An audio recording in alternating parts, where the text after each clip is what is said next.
Pripojenie radiátoru so zabudovanou vykurovaciou tyčou k prívodu elektrického napájania. Radiátory so zabudovanou vykurovacou tyčou One sú dostupné v dvoch verziách. S prívodným káblom bez ukončenia a s prívodným káblom, ktorý je ukončený vidlicou.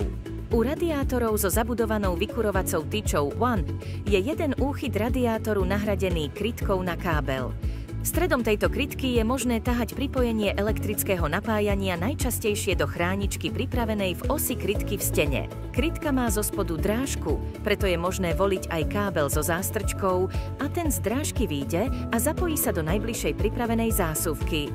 Radiátor samotný je pripevnený ku stene pevne a bezpečne pomocou troch ostatných úchytov. Pokiaľ je radiátor pripojený do vykurovacej sústavy, je potrebné pred zapnutím vykurovacej tyče radiátor naplniť vodou zo systému a odvzdušniť. Proces naplnenia je rovnaký ako u teplovodného radiátoru. Cez otvorený ventil sa dostane do celého objemu radiátoru voda a vytlačovaný vzduch sa vypustí cez odvzdušňovací ventil.